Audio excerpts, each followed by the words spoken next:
and I are in each other's company until 12 midday. So I have a question for you. If you happen to watch the show as we stream audio visually, please answer me this. Would you ever run a marathon? But a simple yes or no. You can give reasons why. But would you run a marathon? Because let me tell you, it takes quite some doing, without a doubt. I mean, you don't have to have run a marathon to understand that an ultra marathon is one of the world's most demanding endurance races.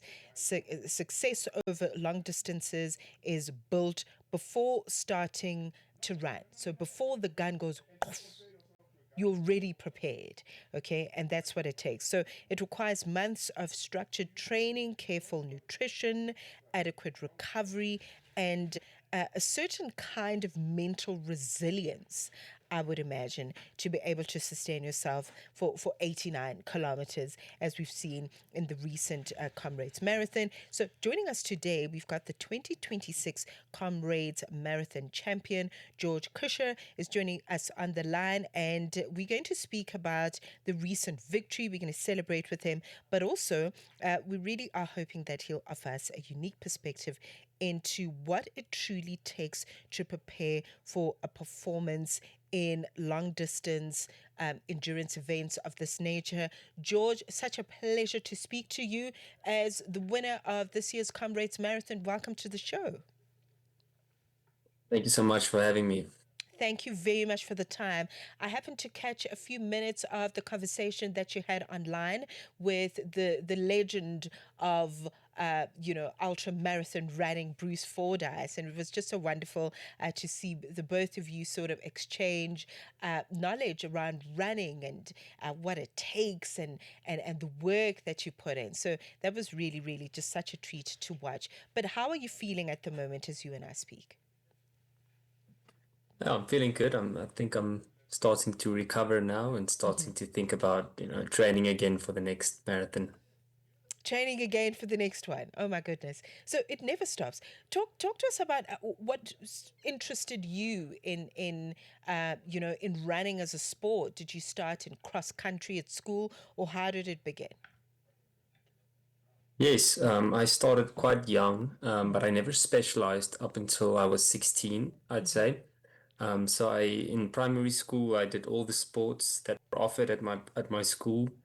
And then in high school, I really wanted to play rugby, but I didn't manage to get a good team. So disappointed by that, I just started doing athletics and cross country, and it kind of went well, and I never stopped running from that time. Okay. Well, I mean, 16 is also still pretty young to, have that forward thinking that this is the direction I want to take. But over the years, George, let's just talk about your training. What does training look like? How are you prepared from a mind, body, spirit perspective to be able to endure long distances on the road and to I don't know if obviously there's a competitive nature to running a marathon as well. So over the years, the preparation, because preparation sounds like it's ongoing. It's not we prepare 2 weeks ahead of time, but we are constantly training our bodies, training our minds, training our spirits. Yes, exactly. It's a lifestyle, and it's something you truly need to incorporate on a daily basis in your life. Now, for me, I believe in consistency over time, so I try to be as consistent as possible. So instead of doing extremely hard workout and then being inconsistent in the days after that workout, I really just try to get solid work in every Mm. day. So very rarely do I have a crazy workout where people would maybe be very impressed. I save that for race day. And typically I focus on keeping my stress levels low in general life. It's easier said than done, but it helps a lot. And then I focus on nutrition, as you say as well, Mm. which is also very important to fuel the consistent work that I'm putting in. Okay, so talk to us about what you actually do eat. I mean, can you have a cheeseburger and fries every now and again and a milkshake? What do you actually eat to keep your body fueled correctly? Yeah, so the past 2 weeks after Comrades, I've been eating, yeah, anything in sight. Right. But typically, I just try to eat clean and organic food. Hmm. So it's not too restrictive, especially because I run a lot. But I try to, just keep it, healthy. And we all have an intuitive sense of what healthy is. I mean, we all know that, hydration is very important and getting enough greens and protein in. And then obviously carbohydrates are a very important part of training as well. And especially in the days leading up to a big race like the Comrades Marathon, I tend to prioritize carbohydrates over other foods. Right. And then, I mean, I'm really fascinated to, I mean, 89 kilometers is something I'm really struggling to comprehend how anyone can do that on their 2 feet. Um, so just give us a sense of how you pace yourself through that. Mentally and emotionally and physically, how do you pace yourself through 89 kilometers of running outside? And sometimes you don't necessarily know what the weather will be like. Sometimes it's really, really hot or really, really cold. So, how do you pace yourself through such a long distance? Yeah, it is extremely far, if Mm. I can say so It is myself. very far. Um, Yeah, and I'm very grateful it only happens once a year. I don't want to do this more than once a year. Yeah. So yeah, it first of all you need to realize, it is a very tough and grueling race. Mm-hmm. And so for me, I respect the race, and I'm kind of scared of the race before the race, and I think that's a healthy mindset to have, because it prevents me from doing anything silly too early into the race. So the golden rule for comrades, and I think this is applicable to social runners all the way to elite runners, is the first half needs to remain very in control, somewhat relaxed. Because if you're straining in the first half, then I've got very bad news for you on the second half of Comrades. And so it takes discipline to keep yourself in check in that first half, and not to go too fast. And then if you're feeling strong, I'd say around about 70% of the race completed, you can start picking up the pace. Or sometimes you pick up the effort and the pace remains the same because you're tired. Right. Okay, well, that's very interesting. Because you do definitely need to prepare how you're going to complete each 10 kilometers until you get to the finish line. In conversation with the one and only George Kusche, of course, we're speaking to him now in his capacity as the winner of the 2026 Comrades Marathon. He's also a member of the Nedbank Running Club. And in fact, we're going to take a break. I'd like us to come back post the break and really talk about support structures, running clubs, how it all works. Let's take a break. We'll be right back. Africa World Hour with Mposi Tole. David Njumbe, who's a long-serving personal assistant to Tundu Lisu for over 15 years, on the night of 20 May, he survived a shocking abduction attempt just meters from his home. Talk us through what exactly happened on that night. It is something that happened in my head. I expected to meet such situation for several months since the first attempt to abduct me was 6 months ago. There was a car coming very speedy behind me. I let them go. Instead of going, more than six people came out of that car and attacked me and they said police. I started fighting back and they handcuffed me. Immediately they started beating me, and one of them was telling me, "You have been running here and there. Now it's your time, it's your day, it's your last day." Africa World Hour with Mposi Tole. Catch it on the Channel Africa app, SABC Plus, and on channelafrica.co.za. Weekdays from 9 till 10 p.m. Central African Time. Fitness and nutrition on the Journal. Thank you very much for staying with us. 21 minutes into 9 a.m.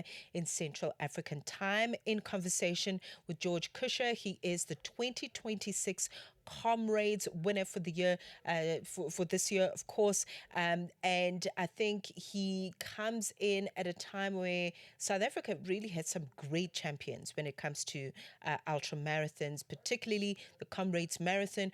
Bruce Fordyce is at the top of that food chain, without a doubt. 9 Comrades Marathon victories from the time it was 1981. He was already victorious, okay, winning men's records, breaking records, dominating the race in the 80s, until right up until, much later on in his timeline. Gert de Steen is another notable multiple Comrades champion. Bon Musa Tembu, we can think of Tete Dijana as well, Sam Shabalala. There are so many wonderful runners, and George has definitely joined that chain of wonderful Comrades runners here in South Africa. And we're really just getting a sense from him as to how he began, how he prepares from a mind, body, spirit perspective, as we acknowledge our fitness and nutrition space every single Monday here on the Journal. George, let's talk about you being member of the Nedbank Running Club. Perhaps you can give us perspective as to the role of running clubs in supporting runners for marathons of this nature. Yes, it's extremely important. It's where everything starts, and especially Nedbank Running Club. We do a great job of nurturing talent from a young age and from early in the athlete's career, and that's extremely important because I personally believe running is the most accessible sport in South Africa. You don't need much. You need a pair of running shoes and a road, and you can start to apply yourself and improve yourself, and even gain financial opportunities to support your family. So to me, the clubs are the backbone of that. And especially, as I mentioned, Nedbank Running Club that goes out of its way to develop the next generation of talent. And I would love to see more corporate companies, join this pursuit of giving South Africans the means to help themselves. I think of the saying, instead of giving someone a fish, give them a fishing rod, and teach them how to feed themselves. And I think running is such a great way to do that. It's accessible, it's healthy, and it's just great fun.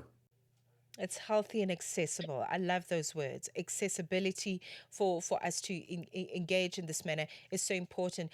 Let's talk about that. I mean, you talk about nurturing, the younger generation of runners that will come after you. You are the Bruce Fordyce of tomorrow, if I could put it that way. So let's talk about just the support structures within, marathon runners in South Africa, and the networks that are being built, and perhaps the importance of that in keeping sports alive in the social infrastructure of runners as well, the importance of that. I think I'd like us to perhaps tap into that, and you can give us a sense of how it all works and why it is so important. Yeah, so the reason why running is doing so well at the moment is because there are a large number of people that compete and enjoy the sport at the moment. It's clear that the Comrades is on a massive upward trajectory, and it's so positive to see. So the fans and the social runners are in combination with the running clubs, are the backbone of this sport. And it's great that that's taking place. I remember when I was younger, that wasn't always the case. Running has always been a large part of South African culture, Yeah. but I do believe currently it's getting a massive boom in popularity. So I hope to see this upward trajectory continue. Right. Okay. So, I mean, any advice you have? You're born in Mpumalanga. There's a large population of youngsters there that are watching you, that are thinking, oh my goodness, if I can be like George one day and be one of South Africa's greatest long distance runners, that would be great. So any advice that you have for young people, even elders, and I'll put people 35 and above in the elder category, who want to start, who want to challenge themselves and get into long distance running. What advice do you have for those people? Yes, the first piece of advice that comes to mind is consistency. Mm-hmm. I think people overestimate what they can do in a month, and they underestimate what they can do and achieve over years. So I'd say, set realistic long-term goals and then be extremely consistent in pursuit of those goals. It's much better or more efficient to remain consistent, instead of being inconsistent, as I said, with large fancy workouts. So without a doubt, my first piece of advice would be to be consistent. And then I always think about the fact that somewhere in South Africa, a young boy and girl woke up this morning and they don't even know that they are the future Comrades champion. And yeah, I believe it is our responsibility as the current generation, Yeah. to foster that talent for the next generation. Right, right. Oh, that's wonderful advice. And I think you're personalizing it. Really make it a personal goal so that it is achievable. I think it's also just worth noting that George actually studied in the US, where he competed in collegiate athletics while pursuing his university studies. He also works as a data scientist and data analyst. Perhaps you can give us a sense, George, as to how running has benefited your work outside of running. The purpose that you live in your athletic studies, your university studies, and the work that you do as a data analyst. Yes, running has given me the opportunity to apply myself to a craft over a long period of time. And that's very powerful, because if you can find something you're passionate about and you can work very hard at it over a long period of time, you start to realize that you have potential. First of all, potential to work hard and stay consistent. And secondly, potential in your field or your craft. So for that, I'm very grateful. I can't imagine what I would have done with my time if I could not fill it up with some distance running. And my professional career as a data scientist has been very helpful as well, because it helped create financial stability before running could take that role. Right, right. Well, George, thank you very much for joining me. I think you are a wonderful inspiration, not only because you've won, because you ran through the challenge. I know that you made your Comrades debut last year in 2025. You finished 12th, despite the fact that you were experiencing some trouble with your stomach. You had some stomach problems during the race, as I understand it, but you pulled through, and here you are in the following year as a winner. And I really wanted to mention that for those that feel like, okay, now I've got a problem, I've got to give up. That's not the opportunity to give up. It's an opportunity to really assess how you can be better for the next race. So thank you very much, and all the best going forward. Thank you so much. Thank you. George Kusche joining us. He is, of course, the Comrades Marathon winner for the year 2026. And he actually set a new men's uprun course record.